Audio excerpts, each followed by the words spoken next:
नमस्कार। एक छोटी सी एक महापुरुष की कहानी।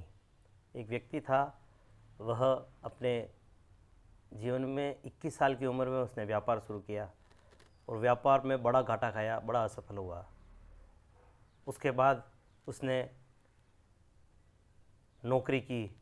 नौकरी के अंदर भी कुछ समय बाद वह कंपनी बंद हो गई, उसको निकाल दिया गया। 26 साल की उम्र में उसकी पत्नी का देहांत हो गया। 27 साल की उम्र में उसने अपना मानसिक संतुलन खो दिया, लोगों ने उसको पागल घोषित कर दिया। उसके बाद उसने वहाँ पर स्थानीय स्तर पर चुनाव लड़ा, चुनाव में बुरी कदर असफल हुआ। इस प्रकार 47 वर्ष तक वह व्यक्ति जीवन में अलग अनेकों प्रकार के संघर्ष करता रहा, पर एक कार्य में असफल होता, दूसरे में लग जाता। 52 साल की उम्र में वह व्यक्ति अपने जीवन में बड़ी सफलता प्राप्त करता है और वहाँ का राष्ट्रपति बनता है। नाम पता है आपको?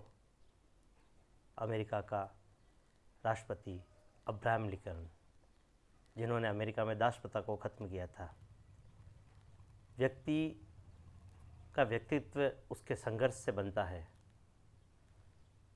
अगर एक असफलता आपको मिली है तो आप प्रयत्न कर कर दूसरा प्रयत्न करें, तीसरा प्रयत्न करें, हार नहीं माने। कहते हैं ना, एक घटना कि एक राजा युद्ध में हार गया था।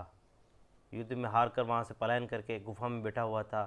सोच रहा था कि अपने जीवन का अंत कर दूँ, शत्रु जीत गया है, किस मुंह से मैं समाज में रहूँगा। मरने की सोच ही रहा था, तभी उसने एक चींटी को देखा।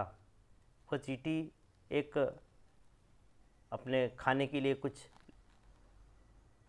सामान ले जा रही थी, खींच रही थी। जैसे ही वो खींचती, थोड़ा सा ऊपर दीवार पर चढ़ती और वह उसके हाथ से गिरता, वह नीचे गिर जाता।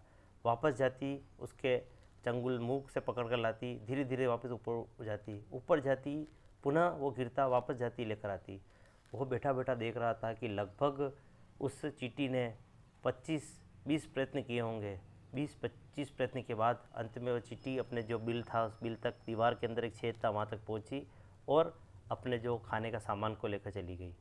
उस छोटी सी घटना ने उस राजा को बड़ी प्रेरणा दी। उन्होंने कहा, जब ये एक छोटी सी चींटी अपने बलबूते पर इतने प्रयत्न करने के बाद जीत सकती है, तो मैं तो अभी बड़ी एक राज्य का राजा अभी भी हूँ, बड़ी सेना, बड़े राज्य के लोग मेरे साथ में हैं, मैं पुनः बड़ी ताकत से लगूंगा। और कहते हैं कि वह बड़ी शक्ति को अर्जित कर कर पुनः दुगने वेग से शत्रु पर टूट पड़ा और शत्रु को बुरी कदर हराकर पुनः अपने राज्य को प्राप्त किया। यह दो घटनाएं जो है, ये अपने जीवन में हमको संदेश देती है कि जीवन में कभी भी हमको हथियार नहीं डालने चाहिए। कभी भी जीवन में अपने कार्य के प्रति सकारात्मक रहकर संघर्ष को छोड़ना नहीं चाहिए। जीवन में सफलता अवश्य मिलेगी। यह एक इन दो छोटी सी कहानियों से संदेश मिलता है। इसको आप शेयर करें, जीवन में प्रेरणा लें, अपने जीवन को सकारात्मक व ऊंचाई को प्राप्त करने में आगे बढ़ें। यही शुभकामना है, यही संदेश है। नमस्कार।